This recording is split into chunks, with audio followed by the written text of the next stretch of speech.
Well, I'm back in the wood yard today and I'm on the hunt for some dry wood and wood that'll dry out fast for this year. So I'll burn it in my own fireplace if I have to and sell the good stuff, but I need as much as I can because firewood season is upon us.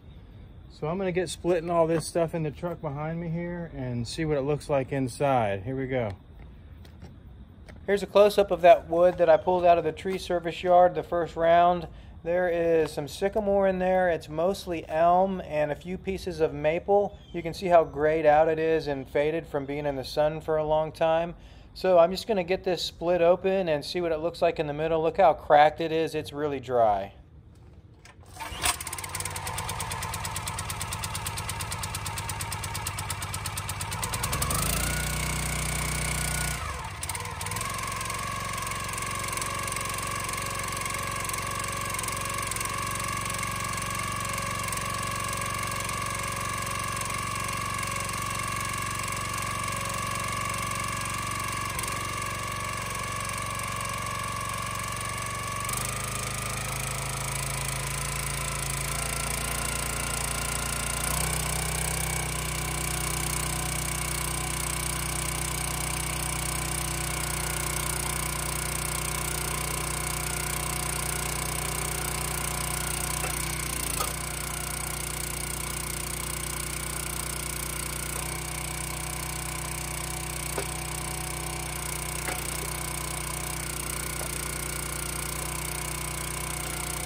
This is elm here, and you're going to see a lot more of that. I'm going to speed it up here in a minute so you don't have to sit through all of it. That first piece wasn't the greatest piece. It was a little bit punky on the inside, so I'll either leave that here or I'll just burn that myself in a fire pit or whatever. But the elm is looking really good, and it's tough wood, and it's really dry in the middle, so that will be dry. It's already burnable, and it's going to dry out fast now that it's split.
And now onto the chainsaw. Some of this stuff that I pulled out of the yard was odd shaped, too long, what have you. So I'm going to get the saw fired up. And I've just been holding my saw between my legs there in my thigh, on my inner thigh. I know it looks kind of dangerous, but it's really just against my inner thigh. And with that still easy start system on this saw, you don't have to pull hard at all. I mean, you just have to squeeze it with your legs and just give it a nice light little pull. So this little MS-180 is a pretty nice little light-duty saw. It's been getting a lot of work done, actually. It's been giving me some heavy-duty use in a light-duty package. So I kind of like it, and the Easy Start system has been working pretty well for me.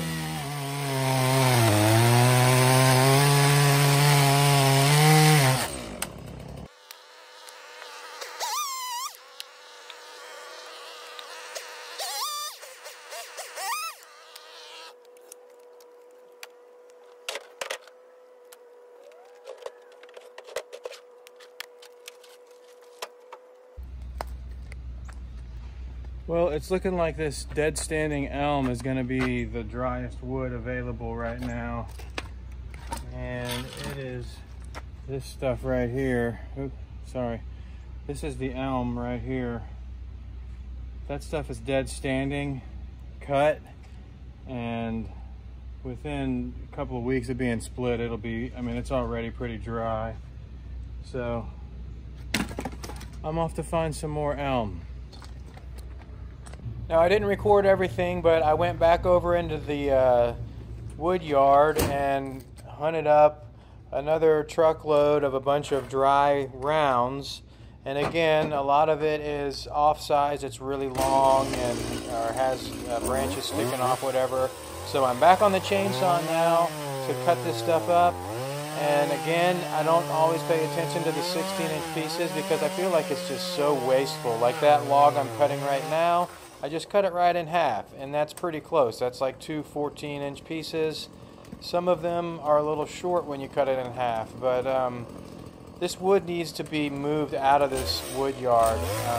So if I go and just cut a bunch of cookies off and throw it right back in as trash or whatever, it's just wasteful, and it's not being removed from the yard like it needs to be. So I just cut a lot of it in half. I don't worry about the 16 inches too much. Here's another one coming up right now, and we'll be back on the splitter here in a moment.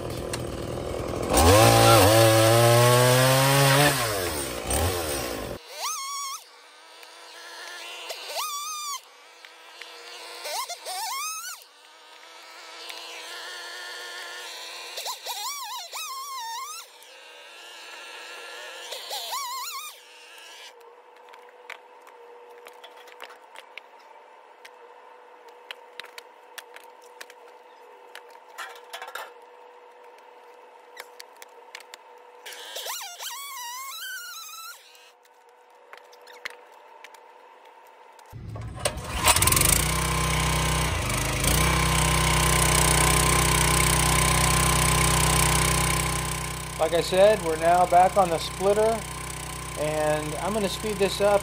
It's actually 37 minutes worth of splitting in real time, and I'm not going to bore you with all that, but it is a bunch of elm, and it's stringy, tough splitting stuff.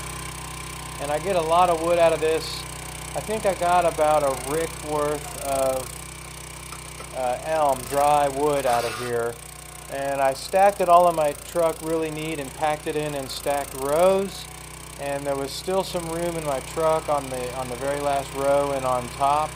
So I went back, and there is a bunch of really nice cherry. I mean, about as nice as cherry can come, that is easily accessible, that I don't have to go and hunt it up and stumble around. So I topped off this load with some of that really nice cherry, and I'll probably be doing another video on the cherry coming up. I didn't record that today because I was just beat. I didn't eat breakfast before I left the house today, and I'm hungry and tired, and I've been out here for like 4 hours already. It took a long time. I don't know where the time went, but to get into that dump and struggle around through the mountain of wood and find rounds, and then carry carry tree rounds out, you know, stumbling over all of that piled up wood in the tree service yard. It's a long process. It takes a lot of energy, and it was also getting hot out. There was a high of like 82 or 84 degrees today, and in the middle of that parking lot with the sun beating down on you, it just feels hot, so it's starting to get warmed up. And I was beat today. I didn't have the energy to go back over in the yard and find another 20 or so rounds and haul them out of there and load them in the truck and then drive them back over to the splitter and pull them out of the truck, then split them, then load them in the truck again. I was just kind of spent. And there's a pile of beautiful cherry that just got cut right next to me. It's just off camera on the other side. So I was like, well, I'll just top it off with this cherry. I've been wanting to get that cherry since I saw it anyway, so it's not a big deal, not a bad deal. It's just I want dry wood right now, and I didn't completely fill up my truck with all dry. I got some of this cherry, but it is absolutely gorgeous. It won't be ready to burn until next year, though. I mean, it's going to take... It'll probably be ready to burn sometime next spring, late spring, but nobody burns during late spring and summer. Anyways, that's what goes on. I didn't record the cherry. I'm going to speed this up now. We'll talk about cherry in a video coming up in the future.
in my shirt or something. My back is just stinging. I might have got a bee in my shirt or something. I might have got Dutch Elm disease from this wood. I don't know what it is. Okay, so I'm home with my load of elm and cherry, and I got some stuff to do before I can unload real quick. I need to fasten this pallet here with a little support brace on either side. There's actually 2 of them for both rows of these I gotta do real quick, and then I can stack that elm on top of this stuff. And then also for the cherry, since all of this is cherry back here, I'm gonna put a pallet of cherry right here coming off the end of this wood pile here. But there's a stump and a hill here, and the stump makes it sit up even higher. So I'm gonna just take a axe or a maul and grind this stump up real quick. This is a birch tree stump, which just goes to show you birch just doesn't last long. It's only 3 years old or so, and look, I mean, it's just falling apart. So I'm just gonna take a wood maul and pound that up real quick and flatten that area out, and then put a pallet down and maybe a couple of pavers underneath it on this end to lift it up a little bit. And then that's where I'm gonna put all of my cherry, is gonna be in this area on a long pallet similar to that. I'm gonna put that there. So that's what I'm gonna get going on right now. And in this area over here, there's a couple pieces of red oak, and that piece of persimmon and red oak, that stuff needs to be moved. I'm gonna put that in a different pile. It just got thrown there when I was splitting up here on the patio. But the rest of that whole pile from here over is all seasoned for over 8 months. And there's just a couple pieces of, I mean, this is red oak right here. And then, you know, oak, that birch is new. So anyways, I gotta take a couple logs off of that and move it back to the other pile, and then stack the dry stuff up here. So that's what I'm gonna be doing. I'm not gonna record everything, but that's what's gotta be done.